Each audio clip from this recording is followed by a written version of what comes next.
Hola, muy buenas tardes. Gracias a todos por estar aquí con nosotros. Queremos agradecer al Ateneo Mercantil el que nos haya facilitado el poder estar aquí haciendo esta exposición que tanto interés tiene para nosotros y esperamos que también para vosotros. Queremos... Se ha ido. Vale, ok. Queremos agradecer al Grupo Ribera que desde hace más de 20 años apostó por una consulta de fibromialgia y apostó por nosotros, y la oportunidad que nos ha dado de atender a mujeres con esta enfermedad, este síndrome que es tan complejo y tan difícil de diagnosticar y de manejar, y que hayamos podido dar respuesta a mujeres de toda España, ¿no? Y, por supuesto, al Hospital ISCE, donde ahora nos dejan desarrollar nuestro trabajo como nosotros queremos, ¿no? de la mejor forma posible, con el tiempo necesario para poder atender a las pacientes y con todos los medios necesarios para hacerlo. Hemos querido, aunque había un título original de la charla que era ¿qué es y cómo abordarla?, ¿no? Porque parece como un tabú que sea todo dolor y nada más, hemos querido ponerle un título más de fantasía, luces y sombras del síndrome de fibromialgia, porque esa es la realidad que hay en estos momentos en la atención a las pacientes con enfermedad de fibromialgia, que hay muchas sombras y pocas luces. Nosotros queremos con esta charla añadir un poquito más de luz a la enfermedad, y creemos que a través de esta presentación podremos también explicar qué es la enfermedad de fibromialgia y cómo abordarla. No nos queremos extender porque queremos dar pie a que al final de la charla vosotros nos hagáis preguntas. Vamos a ver las luces y sombras que hay sobre la enfermedad, la forma de abordarlo y qué es lo que hacemos nosotros en la actualidad.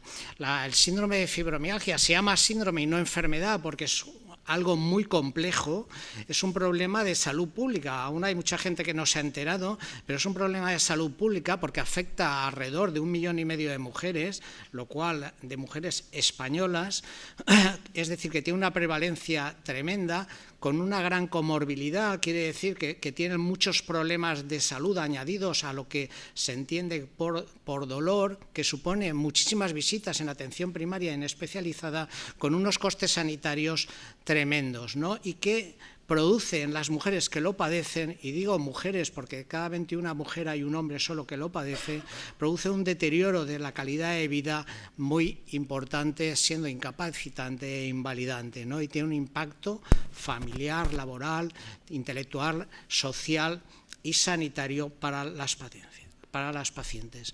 Y en contra de esto, que es bien conocido, tenemos que la media que se tarda en diagnosticar a las mujeres que padecen esta enfermedad, según la bibliografía, es de más de 6 años, algo que parece totalmente incomprensible. Ponemos criterios diagnósticos, y esto es, digamos, un poco el meollo de la cuestión, porque todo el mundo, cuando viene a nuestra consulta o cuando va a toda la consulta o incluso a nivel judicial, hay veces que los jueces dicen, bueno, pero ¿cuántos puntos tiene usted de la fibromialgia?, ¿no? Porque clásicamente la Asociación Americana de Reumatología en 1990 la diagnosticó, marcó unos criterios para incluir pacientes en estudios de investigación, con unos criterios que eran unos puntos que habían en el organismo que estaban distribuidos de forma paralela y que cuando tenías 11 puntos te decían que tenías fibromialgia. Hoy en día se sabe desde el 2010 que estos no son criterios diagnósticos. Es decir, que muchas de las personas que se diagnostican bajo estos criterios, hay un porcentaje muy elevado que no tienen fibromialgia. Hay un porcentaje elevado de falsos positivos. De forma resumida, esta diapositiva expresa lo que os voy a contar ahora luego, ¿no? ¿Cómo se diagnostica?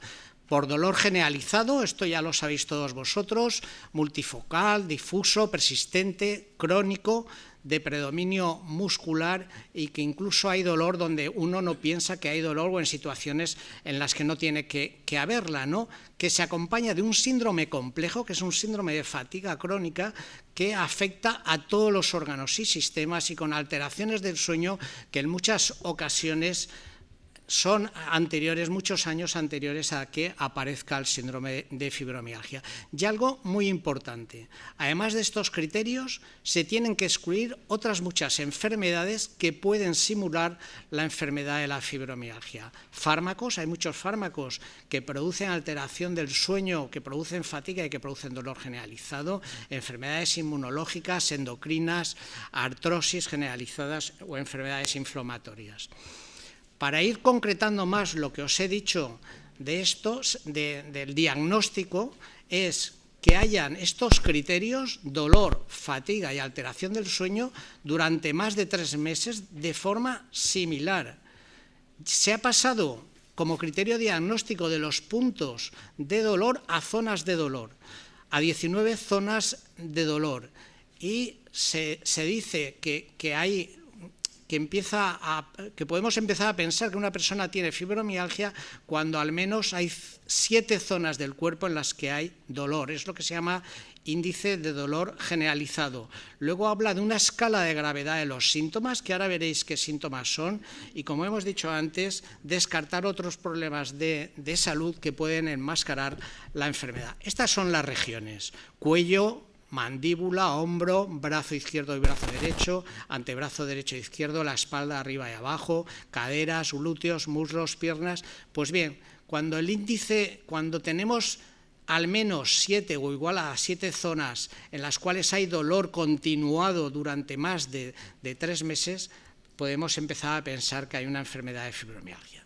Si a eso se suma que hay 3 síntomas claves, que es la fatiga, el despertarse cansada, la dificultad para pensar o recordar, que se valoran de 0 a 3 puntos, siendo 3 el máximo de gravedad, y cuando esa escala de gravedad es superior a 5, es decir, más de 7 zonas y más de 5 puntos de estos síntomas, a los que se suman también el dolor de cabeza, la depresión o el dolor abdominal, podemos pensar más positivamente que esa persona puede tener fibromialgia. Y cuando ya hemos descartado causas alternativas, como todas las que tenéis aquí, ya hemos comentado, podemos definir a una persona que tiene enfermedad de fibromialgia. Esto es complejo, porque además nos podemos encontrar personas que tienen enfermedad de fibromialgia y que también tienen alguna de estas enfermedades, es decir, que son concomitantes, ¿no?, las 2 enfermedades, ¿no?, lo cual dificulta mucho el diagnóstico. Es decir, más de 7 zonas, más de 5 puntos de gravedad y que no haya causa alternativa. Hay una frase de Miguel Hernández que a mí me gusta mucho hacer referencia a ella cuando hablamos de fibromialgia, que es: tanto dolor se agrupa en mi costado que por doler me duele hasta el aliento, porque hace referencia a que en la enfermedad de fibromialgia hay 2 partes, una el dolor y otra el sufrimiento que produce el dolor. Directamente en relación al dolor, ya lo hemos dicho, que hay una hipersensibilidad, la paciente dice: es que me duele todo, me duele hasta el pelo de la cabeza, ¿no? Incremento del dolor por pequeñas lesiones, es decir, una artrosis mínima puede producir un dolor exagerado, migrañas, dolores de cabeza, dolor en la articulación temporomandibular, dolor del raquis, dolor de todas las articulaciones, brazos y piernas, dolor de tipo hormonal, tanto en la ovulación como en la menstruación. Hay veces que tienen dificultad al andar porque tienen talalgias o fascitis plantar y tienen en muchas ocasiones también dolor a nivel genital. Y hay algo que es muy característico de esta enfermedad, que ese dolor se incrementa por el estrés que puede ser visual, auditivo, emocional, que puede ser físico, táctil, lo cual hace que esto empeore mucho la situación basal de las pacientes. Directamente relacionadas con el dolor está el sufrimiento, que está relacionado con las emociones negativas que tienen estas pacientes en la enfermedad, el miedo a si mañana voy a tener dolor también todo el día, a la fatiga, a ver si me voy a poder levantar, a ver si voy a poder dormir, a que la enfermedad sea degenerativa, ¿no? Y esto, si no se explora, hace que las pacientes este miedo, que no lo pongan encima de la mesa, y que no se resuelva, a que lo puedan heredar sus hijas, a que pueda producir demencia, a la dependencia o incapacidad que les produce, a no ser querida por sus parejas, por sus hijas, por sus amigos, a el miedo a situaciones laborales de no poder llevar el trabajo adelante o problemas económicos que les llevan esas situaciones de incapacidad laboral, al propio sistema sanitario, del cual en muchas ocasiones tienen maltrato o a pruebas médicas diagnósticas que a veces son improcedentes, al maltrato sanitario, familiar, social y, como no, de inspección médica. Y muchas veces a la soledad, al aislamiento social que produce la enfermedad. Siempre se ha dicho que es una enfermedad de reumatólogos, ¿no? Hace años es que, claro, no me ve el reumatólogo y tal, como si fuera la figura clave, ¿no? En el 2008, un reumatólogo, digamos, célebre en el campo de la fibromialgia del Hospital Valle de Hebrón, donde hay una unidad de fibromialgia y fatiga crónica, empieza a decir, oiga, esto es más complejo que algo puramente reumatológico. Esto se ha visto que las emociones negativas, la ira interna, el miedo, la tristeza, el asco, el desamor que produce la enfermedad, produce un empeoramiento de la enfermedad que hace que cada vez las pacientes con enfermedad de fibromialgia estén peor. Y esto no sabemos los reumatólogos cómo manejarlo. Al mismo tiempo, 2008, 2009, 2010, una persona de referencia, el psiquiatra aragonés Javier García Campaño, que es un profesional que ha trabajado mucho tiempo en el campo del dolor crónico y de la fibromialgia, empieza a decir que tiene unos constructos psicológicos que actúan directamente sobre el pronóstico y sobre la gravedad de la enfermedad y que hay que explorarlos. Y estos son el sentido de catastrofismo, es decir, que las personas magnifiquen la enfermedad, que tengan un sentido de indefensión o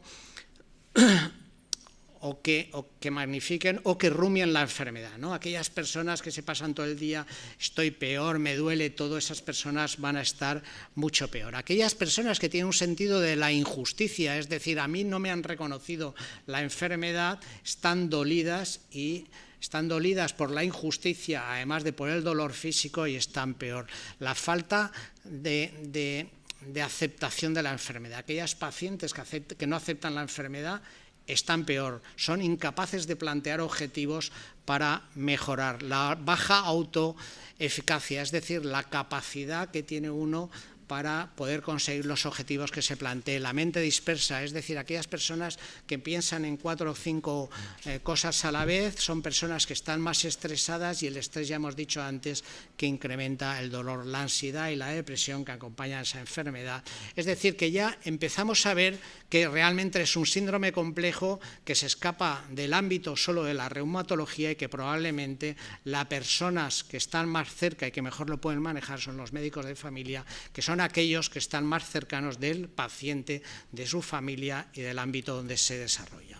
Sin embargo, la realidad de hoy en día es que hay una negación médica, y esto no lo hemos puesto por poner, y ahora os enseñaremos alguna publicación, de que frecuentemente nos encontramos que hay pacientes que van a su médico de cabecera diciendo, oiga, que me han diagnosticado de fibromialgia y tal, y se encuentran que su médico de cabecera o el neurólogo, el internista, el psiquiatra les dice, mire, yo no creo en esa enfermedad. O le dicen, mire, usted lo que tiene es una depresión y lo suyo es psicosomático, ¿no? Esto es más frecuente de lo que nos creemos, y sin embargo hay evidencias que hay reconocimiento de la enfermedad desde principios del siglo pasado. En 1904 ya se hablaba, en 1990 la Real Academia de Reumatología Americana ya la estipula con criterios diagnósticos. Hace ya 32 años que la ha reconocido la Organización Mundial de la Salud, está dentro de la clasificación internacional de enfermedades y de la Asociación Internacional para el Dolor, es decir, que está a nivel científico y a nivel médico archiconocida. En España, en el 2002, existe el primer documento de consenso, que se realiza en Cataluña, que es un documento de consenso que nos dice cómo tenemos que abordar el diagnóstico de la enfermedad y el manejo de la misma. A partir de ahí empiezan todas las comunidades a desarrollar guías y documentos de consenso para el manejo de las enfermedades. Fijaros, la Asociación para la Divulgación de la Fibromialgia publica en el 2015 una guía de debut de la fibromialgia y analiza las publicaciones científicas de alto impacto y ve que alrededor de 30 años ha habido un crecimiento exponencial en investigación en esta área. Es decir, que ha crecido de forma muy significativa y cada año se publican más, ¿no? Si hablamos de tesis doctorales, pasa lo mismo. Claro, detrás de una tesis doctoral hay todo un equipo de investigación que está estudiando y está trabajando y está investigando en el campo de la fibromialgia. Nosotros realizamos una búsqueda en PubMed, que es una base de datos de publicaciones científicas de alto impacto, y nos encontramos que en 19 años se habían publicado publicaciones científicas respecto a la fibromialgia de casi 10.500 y en los últimos tres años y medio se han publicado 3.000, casi 200. Es decir, que el crecimiento en la investigación en este campo es tremendo y, sin embargo, aún existen médicos, profesionales sanitarios, inspectores médicos, yo creo que políticos sanitarios que no se creen la enfermedad. Para que veáis que todo esto no es habladuría, os he traído una publicación que es del año 20 de la Revista Española de Salud Pública, en la que hace una encuesta a distintos profesionales, médicos de atención primaria o médicos de medicina interna, y casi el 60% de los médicos de atención primaria a los cuales les hacen la entrevista piensan que esto es una somatización, es decir, que hay un problema psiquiátrico que hace que al final las pacientes expresen ese problema psiquiátrico en dolor, en fatiga o en alteración del sueño. Y cuando les preguntan a los internistas, aún hay muchos más, o sea, casi el 70% que creen que esto es una enfermedad inventada, ¿no? Que es somatización. Cuando ya mezclamos dos de los síntomas principales de la fibromialgia, que es el dolor, la fibromialgia así como se entiende, y la fatiga crónica, aún hay más dudas. Yo recuerdo a un fibrosimposio internacional que fui a Palma de Mallorca hace unos años, que aún habían reumatólogos que discutían que la fatiga crónica era una cosa y el síndrome de fibromialgia era otra, ¿no? Pues esto es lo que expresa la diapositiva, ¿no? La paciente que va al médico y que le dice, mire, son dos enfermedades distintas relacionadas con problemas psicológicos. Esto nosotros lo vemos todos los días en pacientes. Nosotros hicimos hace años un pequeño estudio y dijimos, oye, a principios de años vamos a coger las 50 primeros pacientes que nos vengan a la consulta, vamos a ver cuántas de ellas realmente tienen la enfermedad, porque hay muchas que vienen diagnosticadas con esto de los puntos y que realmente no tienen la enfermedad, y vamos a ver cuántas cumplen los criterios de síndrome de fatiga crónica, que ya he dicho que afecta a todos los órganos y sistemas. Pues bien, de 50 pacientes, 45 tenían síndrome de fibromialgia. A ellas les pasamos este test y el 100% presentan clínica compatible con síndrome de fibromialgia. Nosotros todos estos campos de todos los sistemas y órganos los exploramos en la visita médica, lo hemos hecho en más de 12.000 pacientes y esto se repite absolutamente en todas las pacientes. Estas 50 pacientes, y esta diapositiva es un tema muy complicado, no por la diapositiva, sino por el contenido que tiene, porque quiere decir que muchos de estos síntomas que padecen hacen que estas pacientes se remitan a otros especialistas, que estos especialistas las diagnostiquen no como parte de un síndrome complejo, que es el síndrome de fatiga crónica, sino como cosas aisladas, es decir, fiebre, y empiecen a hacer estudios, análisis, pruebas, biopsias, punciones de líquido cefalorraquídeo, sin luego encontrar nada y salir sin ningún diagnóstico, pero con tratamientos siempre, con tratamientos que en muchas ocasiones empeoran la enfermedad. Fijaros, fatiga, cansancio prolongado, fiebre, la fiebre cuando es casi diaria habla de gravedad de la enfermedad, ganglios en el cuello, en las axilas o en las ingles, pérdida de peso sin causa desconocida, ansiedad, depresión. Fijaros el porcentaje de las pacientes a las cuales nosotros les pasamos el test. Alteración del sueño, pérdida de fuerza, dolor muscular, dolor de cabeza, parestesias, falta de concentración o pérdida de memoria. Son síntomas que padecen todas las pacientes por las que se remiten a neurología. Intolerancia ortostática, síntomas faríngeos, vértigo, pitidos o ruidos en los oídos, problemas digestivos, palpitaciones, dolor torácico inespecífico, problemas cutáneos, tenesmo, ganas de orinar después de haber orinado. Por todo esto, yo siempre pongo un ejemplo que es un poco porque se queda en la cabeza de todo el mundo, ¿no? Que es cuando van al otorrino, dicen, no, los acúfenos, esto tal, no sé qué, el vértigo, el mareo, esto, y dice, bueno, le vamos a dar el SER, ¿no? Que es lo que yo llamo el SER y no SER that is the question, ¿no? Que es que no saben lo que es, lo que están dando, que es betahistina. La betahistina es un fármaco que es una histamina light, es decir, es como si al paciente le estuvieran dando histamina.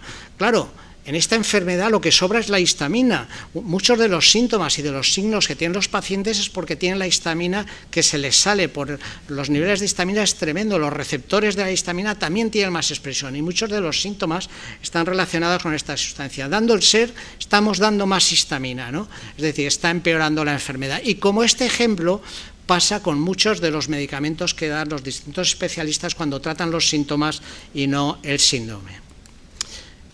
¿Qué quiere decir? Que en esta pequeña exploración casi el 100% de los pacientes tenían criterios diagnósticos de síndrome de fatiga crónica, más del 90% gran penetración de síntomas, se dice que tienen el cuadro cuando tienen más del 70% de los síntomas, el 15% presentaban febrícula o fiebre todas las tardes, es decir, que tenían un síndrome de fatiga grave, y el 100% empeoraba la clínica con esfuerzo físico, emocional o psicológico. Claro, dices, esto que parece que está muy claro, pues las sombras, ¿qué es? Que si tú te vas a la Organización Mundial de la Salud, en su página, en su blog, tienen colgado desde hace 15 años esa imagen que tienen ustedes ahí, que dice la fibromialgia y el síndrome de fatiga crónica. Dice, son dos enfermedades diferentes, pero con una forma de presentación y síntomas similares, lo que confunde muchas veces al no experto. No, los que están confundidos son ellos. Es decir, están 15 o 20 años desfasados. Desde entonces no han modificado esa información. Es decir, también la Organización Mundial de la Salud en este campo se tiene que actualizar.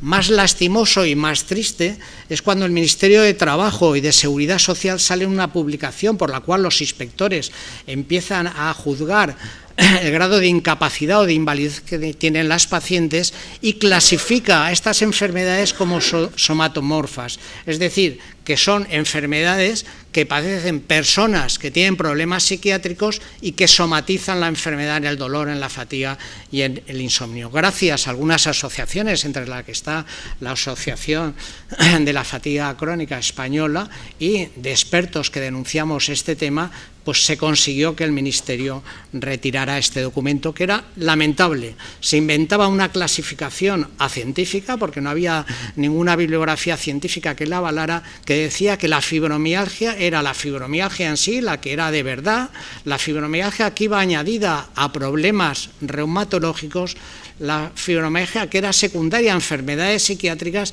y la fibromialgia inventada, es decir, los que se habían inventado la clasificación eran ellas. Se ha conseguido que este documento se retire, pero yo creo que ha hecho mella y los inspectores médicos la siguen utilizando a la hora de dar o no dar incapacidades. Desde hace más o menos 15 años se sabe y se está publicando, y esta es una de las publicaciones que recoge todo esto, que todos estos cuadros son cuadros de hipersensibilidad del sistema nervioso central. Es decir, que hay una respuesta exagerada a determinados estímulos que produce toda esta clínica a la que nos hemos referido, que es la responsable de la enfermedad. Nosotros tuvimos la suerte de que nos incluyeran como expertos en un documento que hizo la Consejería de Sanidad, lo realizamos en el año 14 y salió a la luz en el año 15, nos invitaron en enero del 21 a presentarlo en la Consejería de Sanidad a todos los gerentes de los hospitales españoles y directores médicos de los departamentos, y era una guía que estaba basada en la evidencia y que fue digamos, supervisada por expertos externos para ver la fiabilidad de los datos que estaban incluidas. Y yo creo que aportaba cosas muy interesantes, ¿no? Que decía que con un enfoque adecuado al manejo de la fibromialgia, las pacientes pueden mejorar, puede haber un alivio de los síntomas, pueden mantener su capacidad funcional, personal, familiar y profesional, y pueden mejorar la calidad de vida.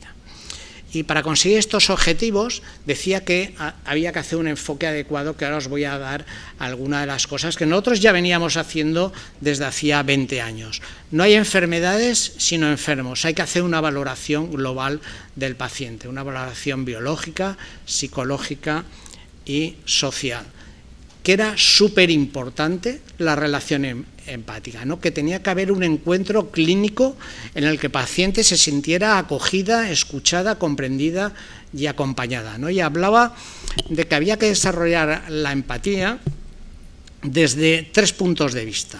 El primero, que es lo que se llama la empatía por autointerés, que es el interés que tiene el profesional sanitario por la persona en sí, más que por la enfermedad, por conocer la persona, por saber cómo le llaman en su casa, sus problemas sociales. La empatía adjudicativa, que era reconocer en aquellas personas que tenían la enfermedad de fibromialgia que realmente la tenían, y eso les quitaba dolor. Y la autorreflexiva, es decir, compartir el sufrimiento de la paciente desde la empatía, lo que provocaba una catarsis en la relación médico-paciente y hacía que el paciente se implicara en el autocuidado de la enfermedad. Javier García Campayo, al que ya me he referido antes, afirma, y también lo recoge la guía, que era súper importante la rotura del sentido de injusticia, que para poder avanzar en la mejoría de estas pacientes había que reconocer la enfermedad, que era importantísimo hacer una historia clínica completa en que se recogieran los datos bibliográficos, sociales, la comprobabilidad física, psicológica y emocional, el sentido del catastrofismo, la capacidad de autoeficacia, es decir, la capacidad que tienen las pacientes para conseguir sus objetivos, la reducción de sus actividades, es decir, la incapacidad que producía la enfermedad, la evaluación global de la movilidad y la calidad de vida, y que para ello había que dedicar tiempo a las pacientes, es decir, no sirven las consultas de 10, de 15, de 20 minutos, hay consultas que se alargan 1 hora, 1 hora y media o 2 horas, es decir, lo que necesite la paciente para que esto se pueda realizar. La valoración psicológica y sobre todo relacionada con el sentido del catastrofismo, rumiar, magnificar o sentido de indefensión es clave, y sobre todo el tema de analizar la mente dispersa. Es la primera vez a nivel mundial que una guía clínica incluye una tabla hablando de desmedicalizar a las pacientes con enfermedad de fibromialgia, y en la que afirma que hay muchos medicamentos en los cuales hay que preguntar al paciente porque pueden simular la enfermedad de fibromialgia o pueden empeorarla y que por lo tanto se puede retirar. En ese pequeño estudio que os he comentado que hicimos con 50 pacientes, de los cuales 45 tenían fibromialgia, nosotros analizamos los tratamientos que llevaban y nos dimos cuenta, los tenéis ahí referidos, algunos los conoceréis vosotros, y nos dimos cuenta que el 100% de los pacientes que vienen a nuestra consulta al menos llevan un medicamento que empeora la enfermedad, y un 23% llevaban 3 medicamentos que empeoraban la enfermedad. Fijaros qué fácil es que mejoren, ¿no? Simplemente con quitárselo. El enfoque adecuado también es, el diagnóstico es clínico. El diagnóstico no hay una prueba de laboratorio, ni una prueba radiológica, ni una punción lumbar, ni una resonancia, ni un TAC que diagnostique ello. Sin embargo, nos encontramos que nuestras pacientes, cuando llegan por primera vez a la consulta, es que no le tengamos que pedir, es que ya llevan hecho de todos. O sea, tenemos pacientes que les han hecho 4 TACs, 2 resonancias, radiografías completas de columna, de cadera, es decir, que tiene una carga radiológica que a veces eso es más tóxico que su propia enfermedad. Hay que ser muy cautos con las pruebas complementarias y no hacer aquellas que no sean necesarias. Para nosotros, y ya lo veníamos haciendo antes de hacer esta guía, la información impresa para los pacientes es fundamental. Dar a conocer a los pacientes lo que es la enfermedad, qué es lo que tienen que hacer para dormir mejor, recomendaciones que os hemos repartido, recomendaciones claves para mejorar. Os va a asustar el número, pero yo me quedo corto. Nosotros en 20 años hemos repartido más de 40.000 folletos a pacientes en jornadas y en sesiones como esta dando información sobre la enfermedad, ¿no? Esto es clave, porque al final, como se hacen las campañas de salud pública, aquello que llega a las casas, aquello que se comenta en la casa, aquello que se trabaja, esa información por escrita es la que se queda y la que se da. Nosotros también enviamos información por correo electrónico y todas nuestras pacientes también tienen ese enlace a nuestro blog en el que pueden ver información de lo que vamos haciendo. El ejercicio físico es el primer eslabón en el tratamiento no farmacológico de la enfermedad. Creía que habíamos traído información de esto.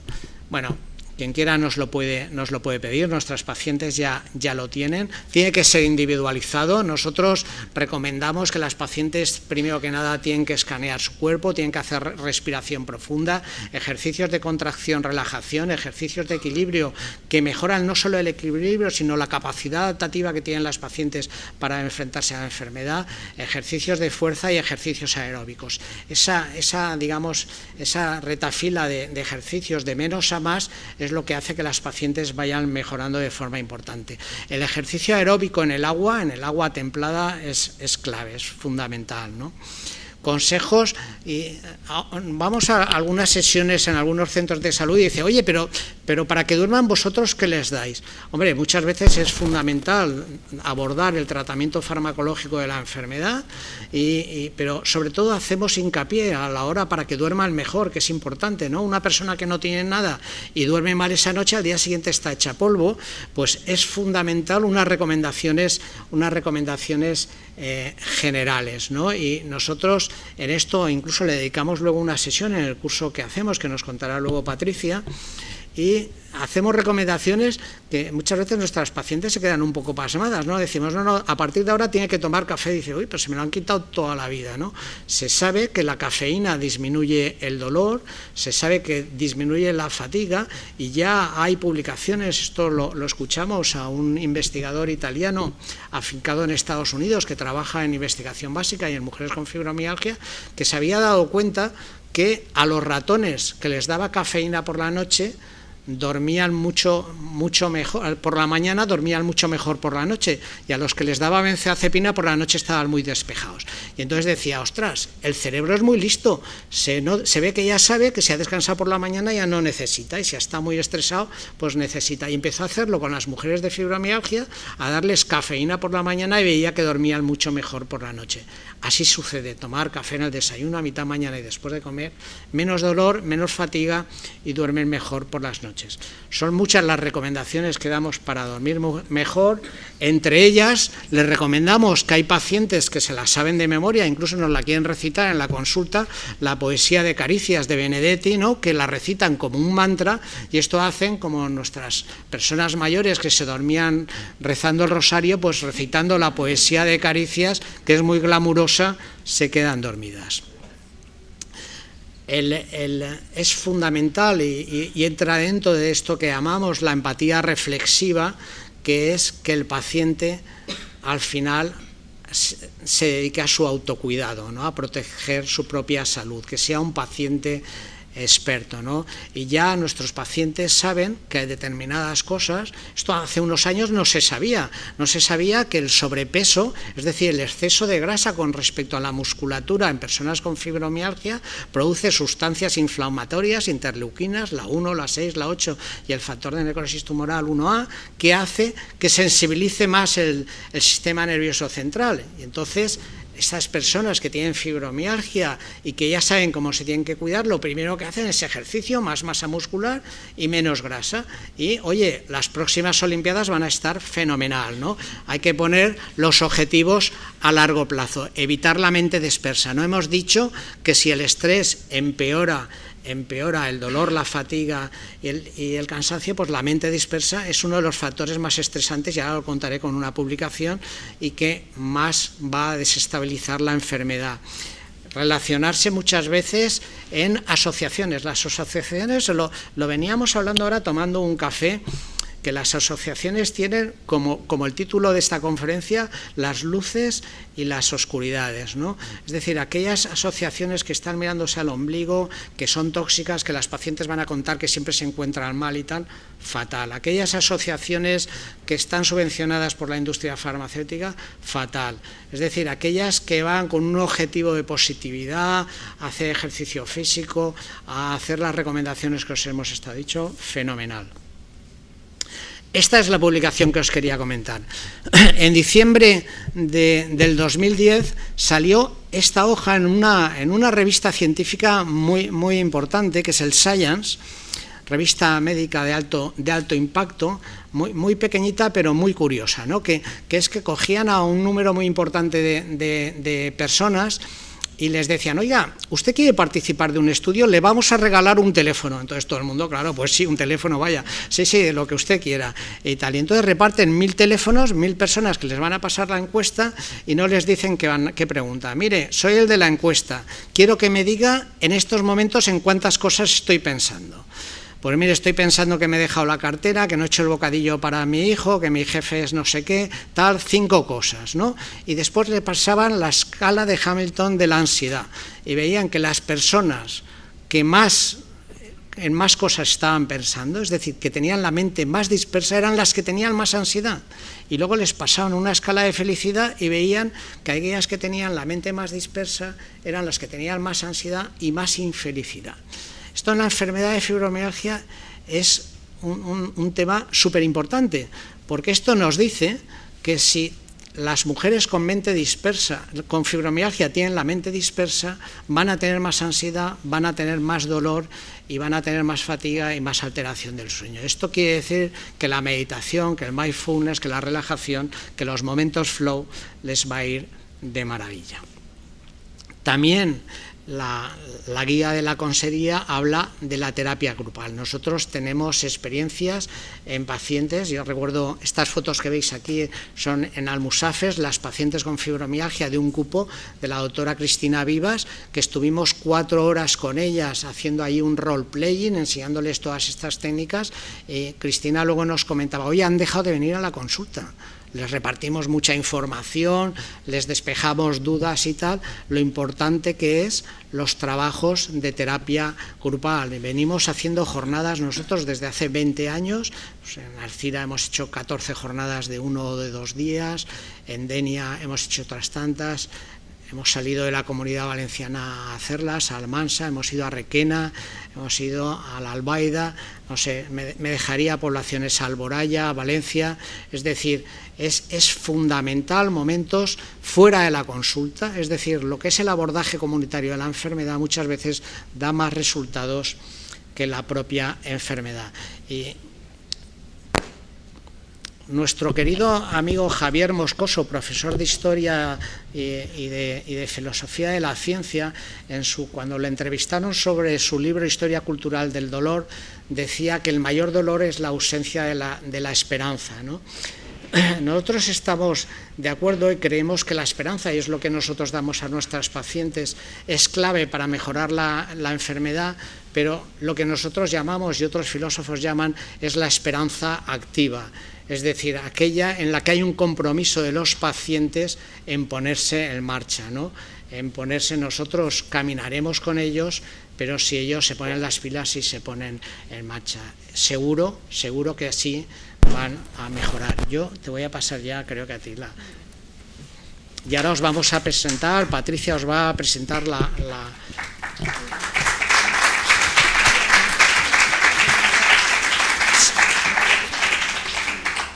Si queréis, dejamos los aplausos para Patricia para el final y bueno, luego nos aplaudimos todos. Vicente, muchas gracias por tu exposición. Creo que ha sido una ponencia muy clara, ¿no? Que se ha visto un poco el recorrido de la enfermedad, cómo surgió todo y cómo han ido cambiando las cosas en todo este tiempo. Yo creo que clarifica muy bien pues, que hoy en día esto es, desde luego, una enfermedad reconocida, ¿no? Que tenemos que huir de las personas que huyen de reconocerla y que rehuyen de ella, y centrarnos en otras cosas, ¿no? Que es en tener claro que el reconocimiento de la enfermedad lo es y tenemos que ponernos en marcha para trabajar. Yo os quiero contar un poco lo que nosotros hacemos en la unidad, que es lo que llevamos haciendo durante, como ha dicho Vicente, pues aproximadamente unos 20 años. Nosotros tenemos consulta médica, hacemos un programa de terapia grupal para pacientes y ofrecemos unas tardes de paciente experto, que os voy a ir explicando poco a poco. La consulta médica que ofrecemos es una primera visita, como ya ha comentado él, pues de mínimo 1 hora de duración, aunque como ya sabéis algunas de aquí pues nos podemos tirar incluso 2 horas, ¿no? Porque es necesario ese encuentro clínico, ese encuentro con la persona para llegar a saber bien qué es lo que le ocurre. Y luego tenemos las consultas sucesivas, pues que hacemos generalmente al mes de la primera visita y luego a los 4 meses o cada 6 meses según la necesidad de cada persona. Después tenemos consultas específicas que son de sueño, pues por ejemplo personas en las que tienen un insomnio muy grave, podemos tener una consulta específica sobre eso porque es una de las cosas que más van a empeorar los síntomas de la enfermedad. Y luego tenemos una consulta específica de valoración de discapacidad. Estas consultas suelen ser pues, cuando la persona lleva ya varios meses con nosotros, ¿no? Pues para ver cómo ha evolucionado y en caso de que se necesite una valoración específica de sus incapacidades, pues se puede hacer este tipo de consulta. Además de esto tenemos el programa de terapia grupal, que es un curso que llamamos para pacientes, de paciente experto, que ahora os explicaré más detenidamente, pero en general que sepáis que son 5 sesiones de duración, sesiones consecutivas, ¿no? 1 a la semana, de 2 horas de duración aproximadamente. Y después tenemos las tardes de paciente experto, que son más o menos unas 3-4 tardes al año en las que traemos a personas que son pues referentes, ¿no? En algún tema que tenga que ver con la enfermedad y junto con nosotros pues damos una sesión en la que os podamos dar recomendaciones o en las que os expliquemos cosas que os pueden ayudar. Pasa, por favor. Además de nuestras consultas, de nuestra consulta médica, la unidad cuenta con otros tipos de profesionales, ¿no? Que ya comentaba Alejandro al principio de la charla. Contamos con fisioterapeutas, algunos de ellos específicos en el tratamiento del dolor crónico y entre ellos la fibromialgia, hidroterapia, que es tratamiento en el agua. En nuestro hospital existe una piscina climatizada con varios escalones, ¿no? de altura, perdón, de niveles, gracias, en los que se pueden hacer diferentes tipos de ejercicio, ¿no? Entonces, uno de los ejercicios más recomendados en personas con fibromialgia justamente es la terapia en el agua, por tanto, este recurso es fundamental. Y después contamos con un nutricionista con el que estamos trabajando también para hacer recomendaciones específicas que se ha visto que tienen evidencia científica en esta enfermedad. Sobre nuestra consulta médica, Vicente ya ha dado muchos matices, ¿no? Pero yo creo que lo que hay aquí es fundamental. Nosotros consideramos que tenemos que hacer una medicina centrada en la persona y esto es que la persona está en el centro. No son pacientes, sino personas, la gente que vemos delante, ¿no? ¿Por qué es importante esto? Porque cuando pensamos solo en pacientes, solo pensamos en la enfermedad y nos da la sensación de que al final todo lo que vemos es lo mismo. Y esto no es así. Cada persona es un mundo, cada persona tiene sus vivencias, cada persona tiene unas expectativas y tenemos que verlo así. Entonces, es fundamental para nosotros tratar a cada persona como es una persona. Nos basamos mucho en una práctica clínica que se llama medicina narrativa, que esto es permitir la narración dentro del espacio clínico en el que nos encontramos. Hay una médica en Estados Unidos que se llama Rita Charon, que ya desarrolló un programa específico de medicina narrativa y ella cuenta esto tan sencillo, ¿no? que es que solo durante la narración se hace evidente el sufrimiento. Es decir, yo no puedo conocer el sufrimiento de una persona si no le dejo que me lo cuente. Es imposible que si yo le paso preguntas muy objetivas, si yo le paso unas escalas y saco información así, es imposible que yo conozca lo que hay detrás, ¿no? El sufrimiento que está pasando esa persona. Entonces, o dejamos y permitimos que la persona se exprese, que narre, que construya su historia y que yo le pregunte de manera que lo pueda hacer así, o es imposible que yo capte el sufrimiento que tiene esa persona, ¿no? Entonces, para nosotros es fundamental hacer al final esta combinación, que es la medicina basada en la evidencia, que por supuesto tenemos que basarnos en las últimas actualizaciones y la evidencia científica más novedosa, pero no nos podemos dejar atrás la medicina narrativa, que es este encuentro clínico en el que la persona tiene espacio para expresarse. Sobre el programa de terapia grupal, pues os quería contar especialmente por qué queremos hacer este programa. Queremos hacer este programa y lo hacemos porque la educación es fundamental. En todas las guías de fibromialgia, en todos los artículos científicos en los que se habla de recomendaciones y de tratamiento, se habla de que la educación es necesaria para que la paciente mejore. Y esto es lógico, ¿no? Porque si una persona conoce su enfermedad, sabe de qué va, entiende cómo funciona el dolor, las vías de dolor, entiende cómo funciona el cerebro, cómo funcionan los receptores, es decir, entiende su cuerpo, pues estará más dispuesta y más capacitada a mejorar, ¿no? Si yo no entiendo la enfermedad que tengo y no entiendo nada de lo que me pasa, es imposible que yo pueda ponerme en marcha o que incluso mejore. Fundamentalmente aquí, de hecho es la primera sesión que ahora os contaré, nos basamos en educación en neurociencia del dolor. Esto es un tema súper desconocido. Parece que conocemos mucho sobre el dolor y que todo el mundo a lo largo de su vida tiene dolor en algún momento, ¿no? Y que parece que como todo el mundo lo conoce, pues ya es algo súper conocido y esto no es así. Hay que comprender muy bien las vías de dolor, cómo funcionan, cómo el cerebro interpreta esa información, por qué existe el dolor y qué maneras hay de modificarlo o mitigarlo. Entonces es necesaria esta información para poder mejorar en ese sentido. Y después crear expectativas positivas. Esto se sabe que cuando una persona piensa que va a mejorar, es más fácil que mejore. Esto cerebralmente produce cambios neuronales específicos que permiten que la persona mejore. Entonces es necesario hacer eso para conseguir un mayor bienestar. Y por supuesto nos basamos en estrategias de afrontamiento activas, como comentaba Vicente, que es esto de tener esperanza y de ponernos en marcha para conseguir ciertos objetivos, ¿no? Y medidas de aceptación y compromiso, porque si no existe esto, no va a existir una mejoría.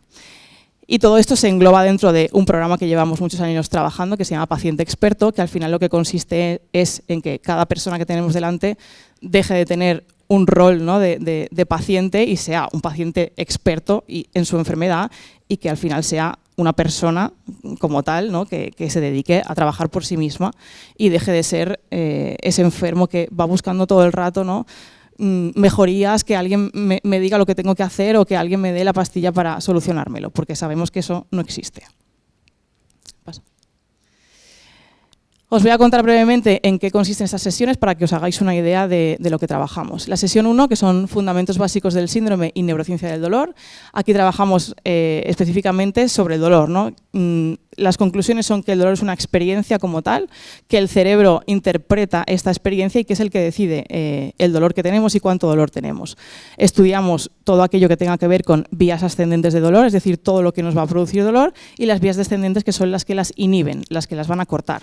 Ahí hay muchísima información muy actualizada que va a ayudar a que conozcáis muy bien en qué consiste esto del dolor y que podamos intervenir para mejorarlo.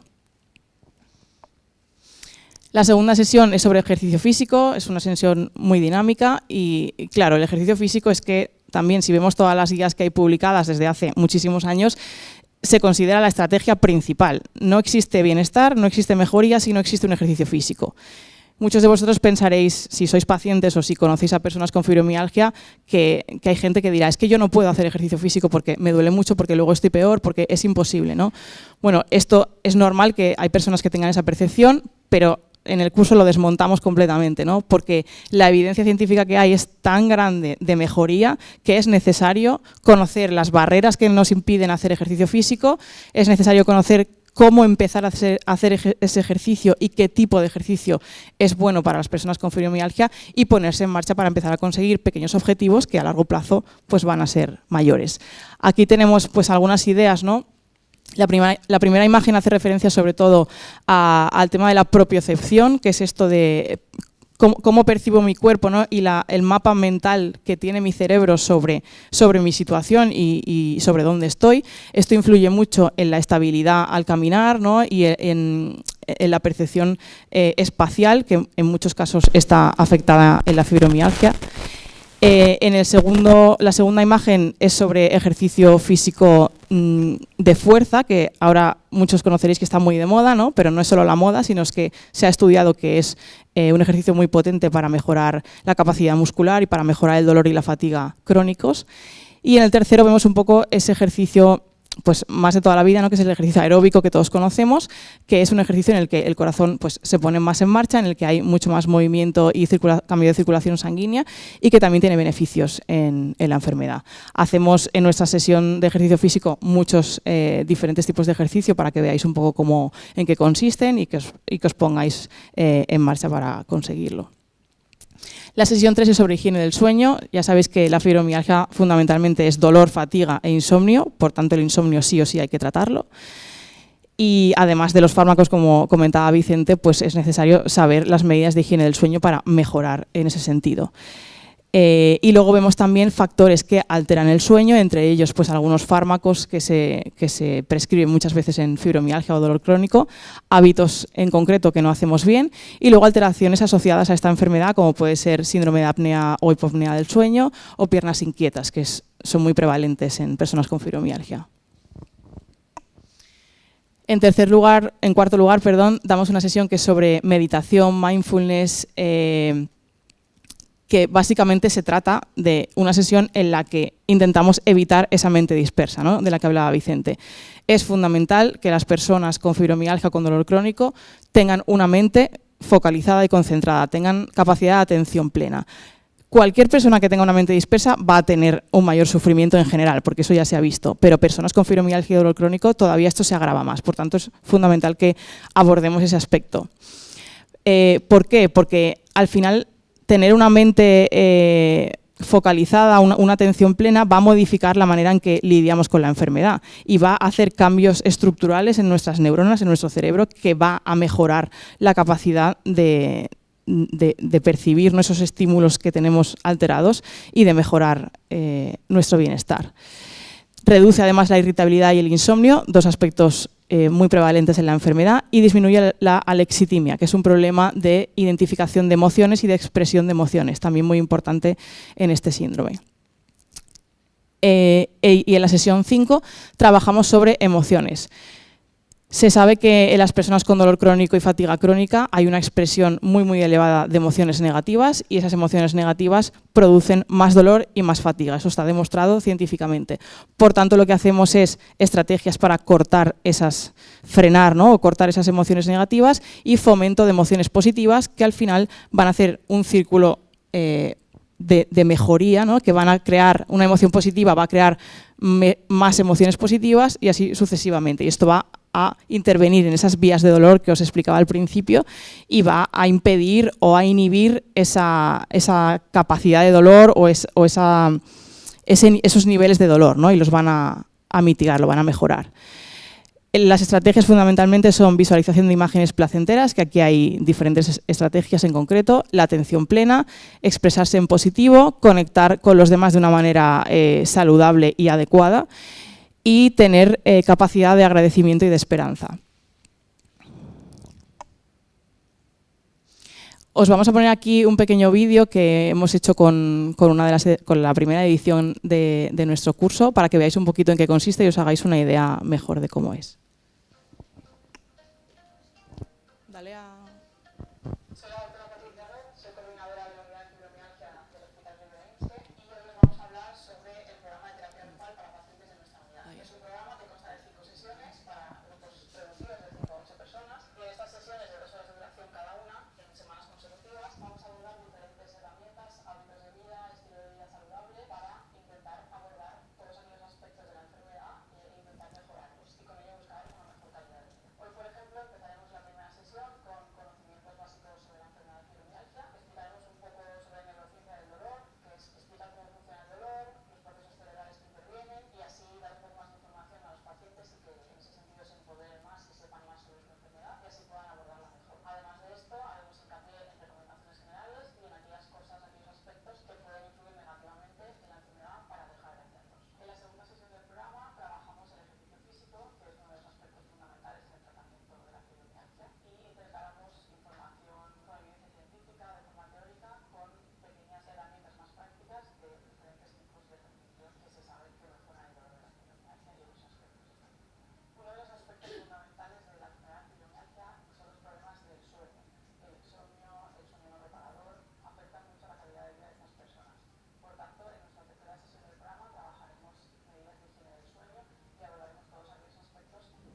Bueno, pues nada, un vídeo cortito para que lo veáis un poquito mejor. Quería agradecer a las pacientes que participaron en este curso porque estuvieron dispuestas, ¿no?, a que les grabaran y eso también es de agradecer para que lo podáis ver los demás. Y nada, para finalizar os quería comentar las 3 sesiones que tenemos preparadas para este año. Las sesiones de paciente experto, que son gratuitas para pacientes de nuestra unidad.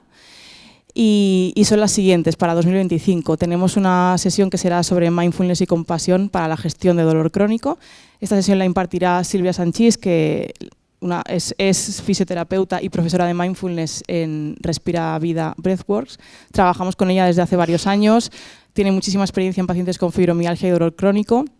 Ella da muchos cursos y trabaja con nosotros también en nuestro programa de terapia grupal. Y la verdad es que creemos que su visión, ¿no?, de la atención plena y de cómo abordar este aspecto de las personas con fibromialgia es súper, vamos, es que lo hace fenomenal y además es encantadora. En segundo lugar tenemos los problemas cognitivos asociados a la fibromialgia. Los problemas cognitivos son uno de los problemas que más vemos en la consulta, ¿no?, por los que más preocupadas están las pacientes y los pacientes y que más cuesta de abordar. Entonces, pensamos que este es uno de los temas estrella, ¿no?, que necesitamos traeros.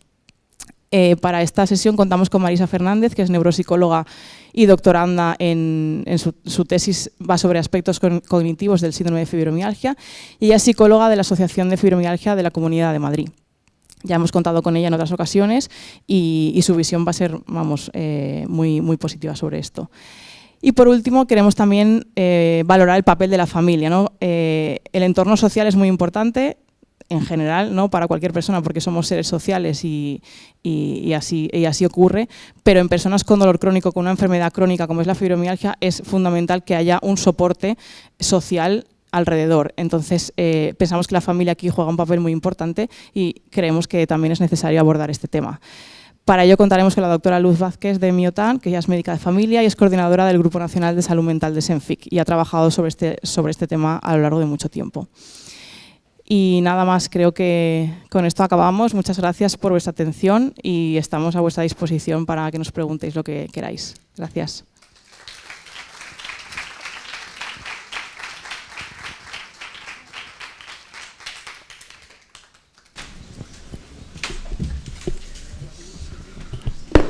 Pues nada, podéis preguntar como si estuvierais en familia, podéis preguntar con tranquilidad todo lo que queráis. A mí se me ocurre, ¿dónde está el hospital? Muy buena pregunta. Porque veo calle Suiza, pero no sé dónde está la calle. Bueno, está en Nazaret, en la parte nueva que se está construyendo en Nazaret. A mí también me costó encontrarlo la primera vez que fui, ¿eh? No. Me imagino que será privado, ¿no? Sí. Pero la misma médica, como eso lo veo que son las últimas técnicas, una médica de la Seguridad Social te puede remitir ahí con un certificado o algo que lo necesitas. A ver, la pregunta es, ¿hay algún tipo de concierto entre la Seguridad Social y el hospital? No lo hay. Es una pena, no sé si a la larga lo habrá o no, pero claro, esto habría mucho de qué hablar, ¿no? Nosotros llevamos durante muchísimos años trabajando para poder desarrollar nuestro trabajo a nivel de la sanidad pública. Claro, esto no lo entienden, ¿no? Esto de que nosotros, en el último hospital que he estado, me llegaron a decir: Vicente, esto de que estés tanto rato con las pacientes, esto no lo ven bien. Es decir, no lo ve bien nadie, ¿no? Es decir, toda la gente tiene 10 o 15 minutos. Tú, ¿cómo puede ser que estés una hora y media, ¿no? Claro, pues ese tipo de medicina yo creo más personalizada. La medicina que nosotros creemos que hay que hacerla no solo en la fibromialgia, sino en todas partes, dedicarle a cada persona el tiempo que necesita, yo creo que es por lo que hay que luchar para que se haga en la sanidad pública y sería fenomenal, ¿no? Igual que nosotros pensamos que nosotros no somos partidarios de las unidades de referencia, ¿eh? Estoy echándome piedras a mi cabeza, digo, hombre, tú estás de coordinador de una unidad y dices que no estás de acuerdo.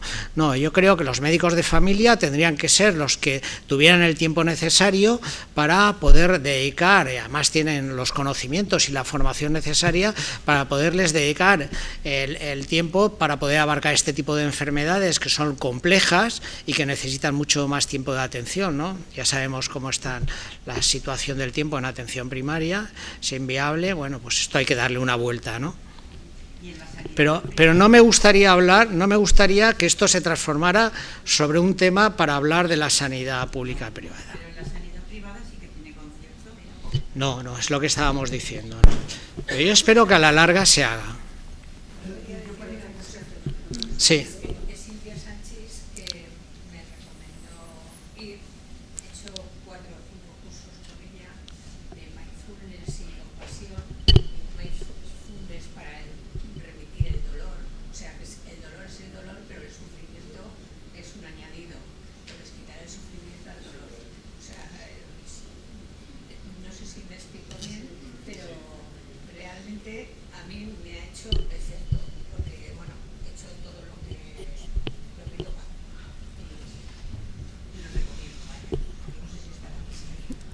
No está. Muchas gracias. Les damos un micro que no se le oye. Vale. Ese. ¿La habéis oído? No. Vale, pues espera. Bueno, lo que ha comentado, si me lo permites, cuento tus palabras de forma rápida, que ella tiene la experiencia con Silvia Sanchís del abordaje desde el Mindfulness y Compasión para la Salud del tema del dolor crónico y que le ha ido muy bien y que lo recomienda a todo el mundo, ¿no? ¿Querrás añadir algo, no, Patri? Sí, quería decir que gracias por decirlo porque es muy importante tener la idea de que aunque que da igual el dolor de que sea, ¿no? Que no importa que sea de la fibromialgia o de otro tipo de enfermedad, al final el dolor es dolor y la manera de abordarlo es la misma en todos los aspectos. Entonces, Mindfulness ha demostrado tener mucha capacidad para reducir el dolor, vamos, está muy estudiado, entonces me gusta que lo hayas sacado porque es la experiencia de una persona que ha cogido ese hábito y que ha visto en sus propias carnes, ¿no?, que ha podido reducir el dolor o los síntomas a medio o largo plazo. Así que, gracias. ¿Hay alguna compañía privada que cubra parcial o total este tratamiento? No. Pero mira, es que como estáis con el tema de la sanidad, que he dicho que no quería entrar en él, voy a hacer una pequeño inciso que no es una anécdota, es una realidad, ¿eh? Es una realidad.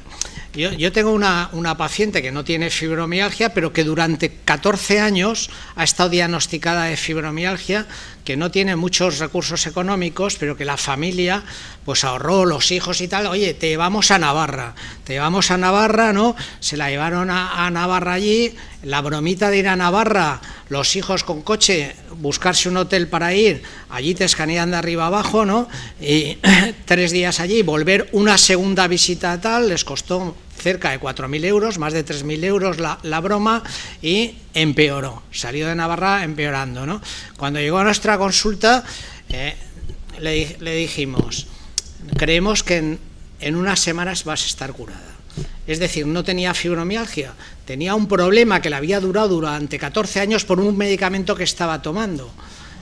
Claro, esto es tremendo, ¿no? La falta de conocimientos que hay sobre esto. Es decir, que hay veces que la buena medicina, aunque haya que pagarla, si se hace bien es barata, ¿no? Yo no me estoy haciendo propaganda, sino que creo que es un síndrome tan complejo y tan difícil que hay que abordarlo desde el punto de vista de aquellas personas que tienen experiencia en él, ¿no? Y cuando dicen, ¿quién es el especialista que mejor lo puede hacer?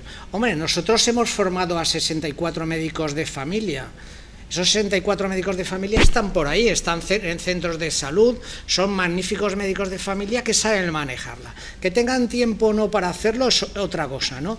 Es decir, que yo creo que hay médicos de familia muy bien formados que ya están manejando muy bien la enfermedad de fibromialgia en la sanidad pública.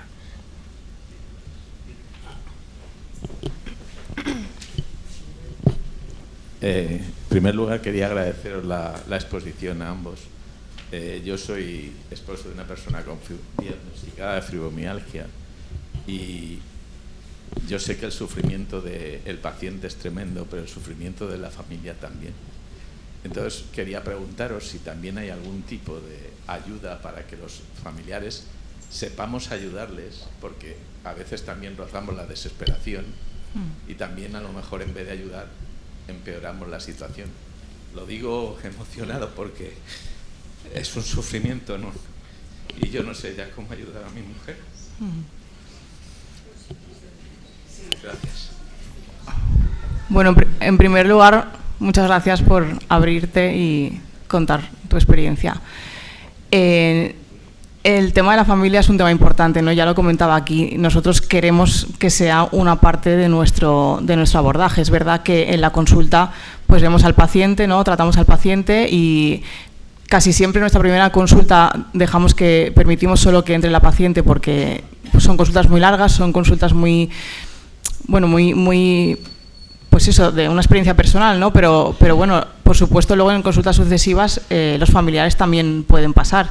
Y es muy importante que tanto la paciente como nosotros podamos intervenir y explicar a los familiares, ¿no? y ella misma contar en qué consiste esa enfermedad. Para eso el programa de terapia grupal es muy importante, porque no es solo una consulta de 1 hora en la que no se puede abordar todo, ¿no? Sino que ya son semanas consecutivas en las que se pueden abordar diferentes cosas, en las que las pacientes luego van a su casa y tratan el tema con su familia, y luego a través de las tardes de paciente experto, ¿no? Pues también queremos dar ahí espacio para que surja esto. Pero entiendo la preocupación que comentas y es un tema importante a tener en cuenta. Sí, perdón. Hemos incluido el año que viene para los pacientes de nuestra unidad esas 3 sesiones, que la última sesión, que son sesiones gratuitas, la última sesión precisamente viene la doctora Luz Vázquez, que es experta en fibromialgia y familia, y que su tesis doctoral la ha realizado en ese campo, ¿no? Y que creemos, y lo hemos incluido porque creemos que es un tema clave y es un tema poco explorado. Es decir, poco explorado y que hay poca bibliografía. Es decir, te podemos aconsejar desde nuestra práctica de años con familias y con pacientes que nos cuentan cuáles son los problemas que tienen en casa, ¿no? Pero la experiencia es poca, la bibliografía es poca. Entonces, estamos tirando de aquellas personas que más saben para daros la mejor información. Vale. Solo quería añadir, para ver si me podéis de nuevo ayudar, un problema que por lo menos yo experimento como familiar de una persona con fibromialgia es que debido a su suplicio hasta que le diagnosticaron que tenía fibromialgia, y después de oíros a vosotros todavía tengo dudas de si realmente la tiene o no, aunque yo creo que sí,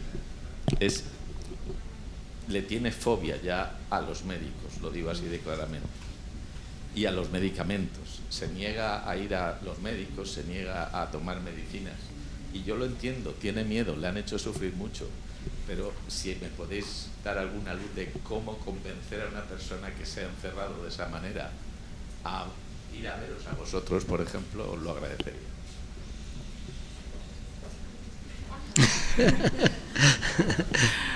Bueno, cómo convencer a una persona de algo, eso tenemos que ver, ¿no? Cada familia, pues cómo puede ver la mejor estrategia.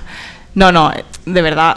A ver, no es por hacernos propaganda, pero la realidad es que nosotros, pues como ya he comentado, ¿no? Tratamos a la persona y si hace falta 2 horas, le dedicamos 2 horas. Entonces, tendrá que ver cómo se lo dice, ¿no? Pero yo creo que es importante ver otra realidad. Yo creo que nosotros lo que ofrecemos es otra manera de hacer las cosas, con tiempo, con más empeño y con mucha más experiencia en este campo. Entonces, lo decimos porque tenemos muchas pacientes que hemos visto a las que hemos acompañado y han mejorado. Entonces, ese es nuestro aval, ¿no? Es lo que te puedo decir.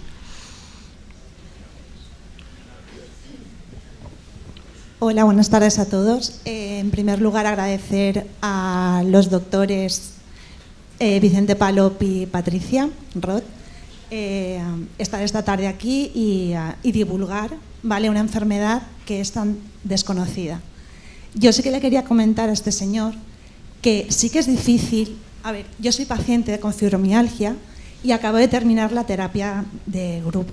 Perdonad que me emocionas un poco, pero yo fui en marzo muy mal, muy mal, muy mal.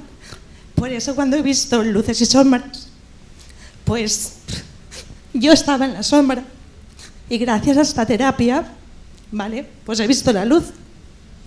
Entonces os invito que, como dicen aquí en Valencia, els diners i el collón son para les ocasions, ¿vale? Os digo que vale la pena que os lo gastéis. En salud no hay que escatimar, y más en una enfermedad que es tan invisible, ¿vale?, y tan silenciosa, ¿vale?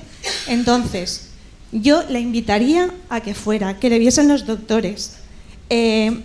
Para mí fue muy importante ir a consulta y hablar con el doctor Vicente Palop y ver que no estabas loca, que lo que estabas diciendo te estaba entendiendo perfectamente. Con eso, yo ya tuve un 80% de mi enfermedad curada, ¿vale? Y como dicen ellos, no somos enfermos, somos personas, ¿vale? Que eso es lo que mucha gente no entiende. Y tenemos sentimientos que hay muchas veces que se nos entrecortan, ¿vale? A ver, mi marido a mí me ha ayudado muchísimo. Sí que es verdad que el cuidador, ¿vale?, es complicado, porque hay muchas veces que tenemos esos altibajos, ¿vale?, que igual estás estupendísima, que en 5 minutos empiezas pum, pam, y ya va a topar el aire, ¿vale? Entonces, somos difíciles de llevar, ¿vale? Pero por eso necesitamos una terapia, necesitamos unos profesionales, necesitamos una ayuda, alguien que nos acompañe y que nos enseñe a ese camino, ¿vale? Que tenemos que mirar siempre hacia atrás, pero para ver lo que hemos recorrido, ¿vale? Todo lo que hemos pasado y para fijarnos dónde estamos ahora. Eso lo dijimos en terapia, ¿vale? Y ayuda muchísimo. Mi marido me ha ayudado muchísimo en que cuando me ve que estoy así, como los gatos, pasa palabra, ¿vale? Hay veces que tenemos muchas ganas de hacer muchas cosas, nos comeríamos el mundo, y hay otras veces que no. O sea, también necesitamos expresar cómo nos sentimos, porque muchas veces nosotras también padecemos de no puedo decir cómo estoy, porque si no, mi hijo, mi hija, mi marido, enseguida, yo soy un pilar fundamental y enseguida todo se viene abajo, el barco se hunde. Pues no, pues hay que remar todos a la vez. Si tu mujer no quiere, anímala, llévala, regálaselo para Navidad, te regalo una terapia grupal, fenomenal, porque le va a venir muy bien. Yo acabo de terminar la terapia y ya os digo, yo en marzo estaba con las patitas ya tocando fondo, ¿vale? Y gracias a estos doctores, hoy estoy aquí, se me entrecortan las palabras, ¿vale? Pero estoy muy agradecida y estoy muy contenta de poder, o sea, de haber llegado a estos profesionales. O sea, que os invito a todas las personas que tengan fibromialgia, tanto a los pacientes como a las personas que están con ellas, que vayan a terapia. Es súper importante, no podemos solas. Nos tienen que ayudar, nos tienen que enseñar ese camino, nos tienen que dar herramientas, nos tienen que enseñar dónde nos podemos... Gracias, Lourdes. Te vamos a fichar y te vamos a poner aquí en la mesa. Lo siento. O sea que... Antes no hablaba tanto, no tenía ganas de hablar, pero tenía que decirlo. Os animo a todos, por favor. Muchas gracias. Hola, buenas tardes. Muchas gracias por la exposición. Yo quería preguntar, porque me parece que me ha parecido entender que había un aumento de la histamina y de los receptores de la histamina. Entonces, si eso, que lo ande un poquito más, y si nos da una esperanza para que en el futuro haya unos factores que faciliten el diagnóstico de la enfermedad. Sí, es un tema muy interesante, ¿no? Las dos cosas, la histamina y la esperanza, ¿no? La esperanza tiene que ser una esperanza activa, es decir, que uno se la tiene que trabajar para conseguir los objetivos, es decir, estar mejor, ¿no? La esperanza siempre supone un esfuerzo personal. Y desde ese punto de vista, el compromiso en seguir las recomendaciones para mejorar es cuando uno puede tener esperanza. A partir de ahí, estamos escribiendo ahora una cartita que con los miedos que nos comentan las pacientes es muy grande. Nosotros los hemos estado estudiando, más de 100 pacientes, todos los miedos que tienen, y uno de los miedos que tienen es si la enfermedad se hereda, ¿no? Es decir, la etiopatogenia, ¿cómo aparece la enfermedad? La enfermedad, la causa de la enfermedad es desconocida. Sabemos que hay unas alteraciones fisiológicas, patológicas a nivel del sistema nervioso central, a nivel del sistema nervioso periférico, del autónomo, del sistema de problemas metabólicos, endocrinos. Se está hablando ahora de la microbiota del tubo digestivo, es decir, hay muchísimos factores que están alterados. ¿Cuál es la causa que produce todas estas alteraciones? Lo desconocemos, ¿no? Esto se desconoce. Y el tema de la histamina, pues mira, ya se ha visto que muchas pacientes, ya hay publicaciones a las cuales se le hace un análisis del enzima que metaboliza la histamina y que se ve que ese enzima o es deficitario o es poco funcionante, y eso hace que la histamina esté aumentada en el organismo, y que muchos de los síntomas que aparecen en esta enfermedad estén relacionadas con esta sustancia, ¿no? con la histamina. Pero es curioso que se ha empezado a ver que todos los cuadros de hipersensibilidad central, la verdad es que estoy emocionado porque cuando alguien que no es médico me hace preguntas que no hacen los médicos, pues me parece fenomenal, ¿no? Se ha visto que muchos cuadros de hipersensibilidad central, y estoy hablando ahí del colon irritable, por ejemplo, hay una expresión de la histamina mucho más elevada. Es decir, desde hace ya años salió publicado en una revista internacional, en el New England, que cuando hacían biopsias de recto o de ano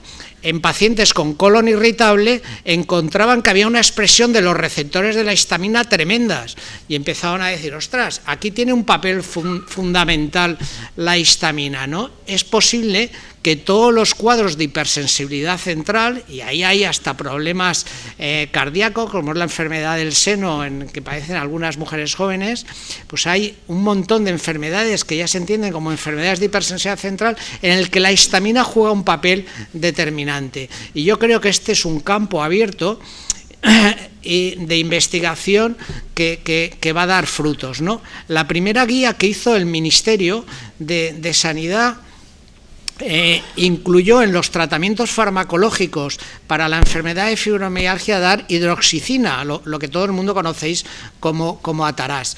Yo estoy seguro que en ese momento ellos no sabían por qué lo daban, pero se ve que alguien brillante que participó de esa guía dijo, oye, esto va bien para las pacientes con fibromialgia. Y efectivamente, si la histamina está muy elevada, pues dar un antihistamínico hace que esa antihistamina se frene y que por lo tanto estén mejores. Cuando se ha visto que estas pacientes comen alimentos, limitan la toma de alimentos ricos en histamina, mejoran también, ¿no? Es decir, que ya hay un camino abierto y que ya lo podemos poner encima de la mesa para decir que es un camino que va a dar frutos. El dar un antihistamínico es muy interesante porque desde el 2005 se sabe que los antihistamínicos clásicos, como es el Atarás, la hidroxicina, además de tener un papel de frenar la histamina, tienen un papel que dentro de la célula muscular lisa, es decir, dentro del músculo, frenan la cadena inflamatoria, las bradicininas, es decir, que por un lado están frenando la histamina, que es responsable de muchos síntomas, y por otro lado están frenando una cadena inflamatoria que está empeorando el dolor, ¿no? Y por eso es tan importante. No hemos hablado de fármacos, no nos gusta hablar de fármacos, pero me ha parecido muy interesante esta pregunta.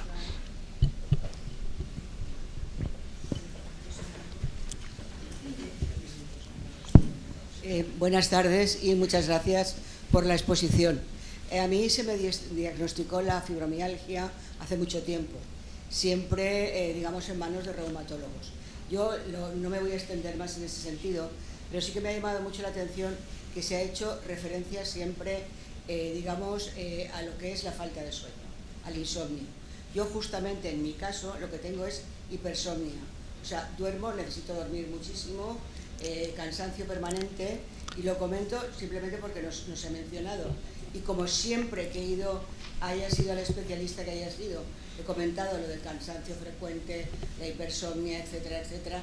Me ha llamado mucho la atención que en este caso solamente se hablara de insomnio.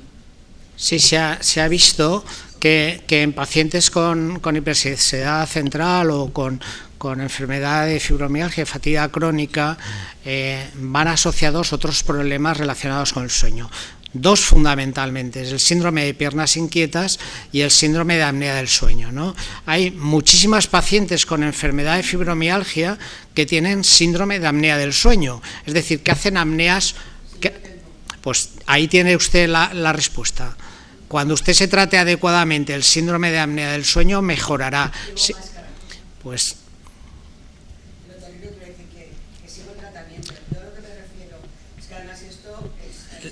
No.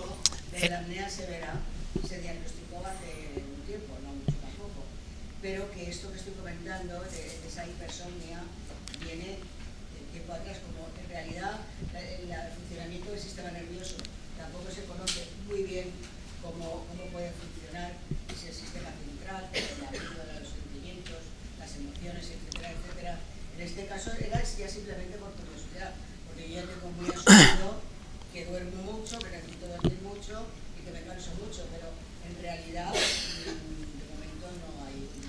Sí, es que nosotros para dar respuesta a un paciente necesitamos 1 hora, hora y media, 2, de explorar, de preguntar, de ver lo que toman, de las enfermedades que tienen, de los tratamientos concomitantes. Pues necesitamos ese tiempo para darle respuesta, pero seguro que hay problemas que tiene directamente relacionados con la calidad y con la intensidad del sueño y la duración del sueño que están provocando que el resto del día usted tenga hipersomnia y fatiga, indiscutiblemente. Muchas gracias. ¿Solamente afecta a mujeres? Bueno, pues por dejarte respirar. No solo afecta a mujeres, mayoritariamente a mujeres. Y había comentado el doctor Palopo al principio que cada 21 mujeres es un hombre diagnosticado. Pero sí que hay hombres diagnosticados también. Y niños también. Es un poco científica. ¿Los estudios de la mitocondria tienen algo que ver, sí o no? bueno, sobre todo con la fatiga. ¿Qué estudios? A ver, es que he ido a muchas charlas y ya tengo la cabeza llena de datos. La mitocondria, que tenemos una especie de malfuncionamiento, que no generamos la suficiente ATP para la energía. ¿Es cierto? ¿Hay algo de esperanza en eso? Bueno, vamos a ver. El tema de la mitocondria, dicho el tema de la mitocondria, es algo que entra. La mitocondria es un elemento de la célula fundamental en el metabolismo celular, ¿no? Entonces, el que eso esté alterado, pues habrá que. Yo no me dedico a estudiar ese tema, ¿no? Pero es que hemos estado repasando todos aquellos estudios que hablan sobre la etiopatogenia de la enfermedad. Y sobre todo aquellos que puedan marcar herencia, que es uno de los miedos que tienen las mujeres, que sus hijas lo hereden, ¿no? Y sigue habiendo nada claro, ¿no? Es decir, que han dicho que un porcentaje importante podría haber un componente genético para algunas alteraciones, no hablan de mitocondrias, serotonina, noradrenalina, dopamina, que pudiera precipitar la enfermedad, pero la causa por la cual esto se produce no se sabe, ¿no?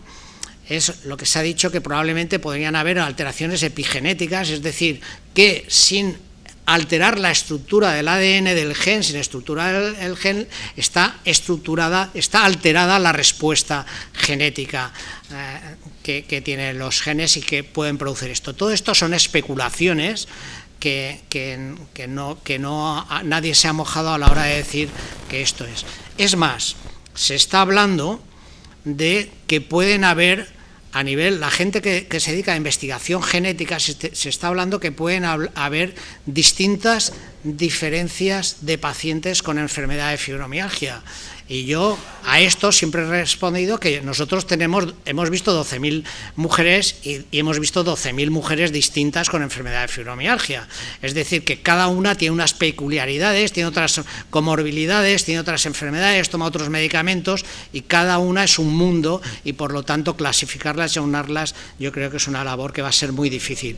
Es posible que genéticamente que haya algunas enfermedades, como pueden ser enfermedades metabólicas como el hipotiroidismo, que hagan que pacientes que tienen fibromialgia e hipotiroidismo estén peor. Pero esto es otro cantar, ¿no?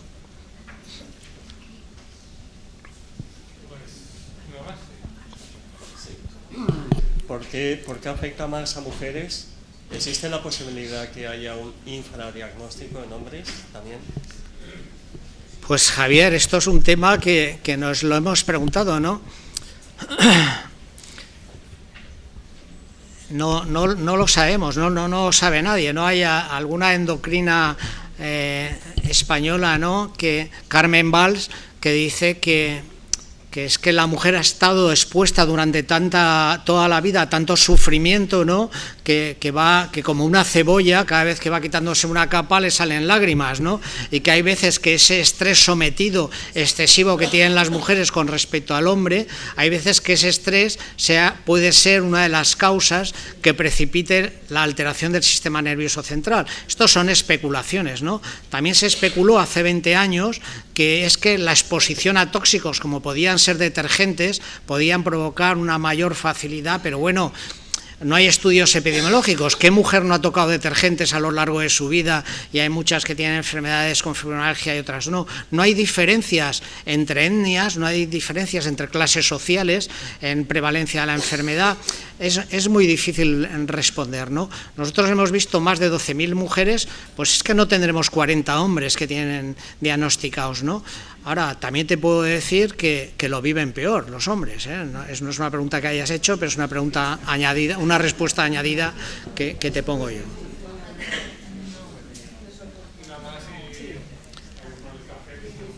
Venga, una pregunta más. Luego podemos seguir hablando mientras tomamos ahí el picnic. Buenas tardes. Yo quería, no sé si he entendido bien lo que usted ha mencionado, que iba relacionada la fibromialgia con el síndrome de fatiga crónica. No sé si lo he entendido bien o no. Mi pregunta es que yo estoy diagnosticada desde los 36 años de fibromialgia. Anteriormente con un largo peregrinaje, como aquí todo el mundo debe comprender que se ha tenido antes. Entonces yo he estado yendo a la consulta de Denia con usted 3 años aproximadamente y casi ya en la última consulta usted me dijo que yo no padecía fibromialgia. Entonces eso me dejó un poco salir de la consulta. Entonces esa duda que yo tengo ahora es si yo puede que solo tenga fatiga crónica, porque yo dolor como en sí no tengo, cansancio mucho. A ver si ahora me puede descifrar esto un poquito. Sí, tengo un lío ahora mismo que no me aclaro. Sí, no es fácil, ¿no? Hay gente que tiene fatiga crónica no solo por el síndrome de fibromialgia, sino por otros muchos más problemas, ¿no? Es lo que llamamos un síndrome de fatiga crónica mixta. Hay, por ejemplo, de ese pequeño estudio que hicimos de 50, que he dicho que 45 solo tenían fibromialgia, de esas 5 que no tenían, había una que tenía solo un síndrome de fatiga crónica, ¿no? Es probable que a la larga que personas que empiezan solo con dolor acaben con dolor y con fatiga crónica, el 98%. Y hay pacientes que tengan solo fatiga crónica y que acaben también teniendo dolor generalizado, es decir, compartiendo las dos enfermedades. Es decir, hay mucha variabilidad. Por eso, en la pregunta anterior he dicho, hemos visto 12.000 mujeres y 12.000 mujeres distintas. Hay quien piensa que porque tiene dolor generalizado tiene fibromialgia. No, el síndrome de fibromialgia es muy complejo y hay muchísima gente que tiene dolor crónico generalizado que no tiene fibromialgia, pero que tiene mucho más dolor que personas que tienen fibromialgia o que es mucho más incapacitante, ¿no? Esto es así. Que puede tener solo síndrome de fatiga crónica pura, no es la única usted que yo veía en Denia con síndrome de fatiga crónica única, ¿no? También incluso un varón que tenía un síndrome de fatiga crónica grave y no tenía fibromialgia. Bueno, pues ahora ya, gracias a todos por venir, de verdad. Y ahora tenemos ahí... Gracias a vosotros.